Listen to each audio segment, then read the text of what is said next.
So hi guys, welcome welcome welcome back to another video comics. तो कैसे आप लोग? तो आज अपन पढ़ने वाले एक और टॉपिक के बारे में जो बहुत अच्छा टॉपिक है, बहुत इंटरेस्टिंग टॉपिक है, डेट इज प्रोफेशनल स्केप्टिसिज्म। कल हमने पढ़ा था about materiality and pervasiveness. Materiality का मतलब क्या होता था बेटा, हम पहले भी डिस्कस कर चुके हैं। एक लेवल जिसके ऊपर अगर मेरे स्टेटमेंट जाते हैं तो यानी कि उसको सिग्निफिकेंट किया जाएगा, यानी कि वो ऐसे स्टेटमेंट होंगे जो कि किसी भी useless of the financial statement के डिसीजंस को चेंज कर सकते हैं। परवेसिवनेस का मतलब होता है कि जो आपका मिस स्टेटमेंट है वो सिर्फ एक जगह पे रिस्ट्रिक्टेड नहीं है, पूरा through out the financial statement में क्या है बेटा, वो फैला हुआ है। मटेरियलिटी का मतलब होता है सिर्फ एक जगह पे रहना, बहुत बड़ा अमाउंट है लेकिन सिर्फ एक जगह पे।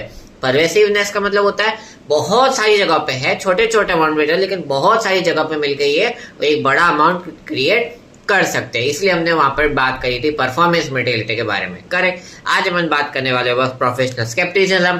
तो let's start without wasting any time. देखो बेटा, प्रोफेशनल स्केप्टिसिज्म क्या होता है, पहले इंग्लिश डेफिनेशन समझते हैं। So professional scepticism refers to the attitude of the auditor, refer to the questioning mind and being alert to the condition and evaluating the evidence to form an opinion। मतलब sir, मतलब ये बेटा कि अगर आप as a auditor जा रहे हैं ऑडिट करने के लिए, सो वहां पर आपको एज अ क्वेश्चनिंग माइंड रखना पड़ेगा बेटा। क्वेश्चनिंग माइंड का मतलब होता है कि अगर ये चीज हो रही है तो वो क्यों हो रही है।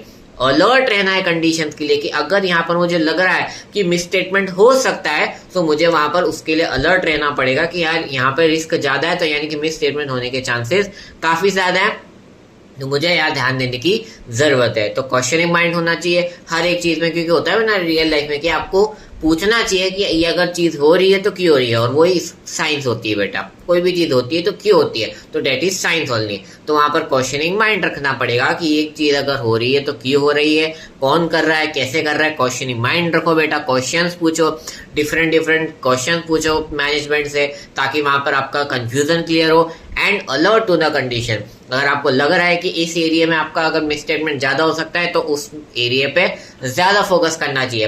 एक एग्जांपल दे रहा हूं बेटा मैं आपको, मैं आपको पहले रियल लाइफ एग्जांपल देता हूँ। यार होता है ना कि यार मतलब अपने वही कांड वाला एग्जांपल लेते हैं। अपने मम्मी पापा अपने पे क्या करते हैं बेटा, कई बार बहुत शक करते हैं, डाउट करते हैं, यानी कि उनका कहीं ना कहीं क्वेश्चनिंग माइंड है। ये वहां जा रहा है तो क्यों जा रहा है, ये किससे मिल रहा है, ये कौन है, बताओ इसका क्या नाम है। तो वो बेटा क्वेश्चनिंग माइंड है, कहीं ना कहीं उनको अलर्ट है, कहीं ना कहीं डाउट हो रहा है हमारे इंटेंशंस के ऊपर। That is real life example बेटा। वैसे ही ऑडिटर का होता है, अगर मेरे को लग रहा है यार ये SEZ में ज्यादा रिस्क हो सकता है तो मैं वहां ज्यादा ध्यान दूंगा। That is alert to the situation, that is professional scepticism. तब तक के लिए ta-ta, good bye, study well and be happy.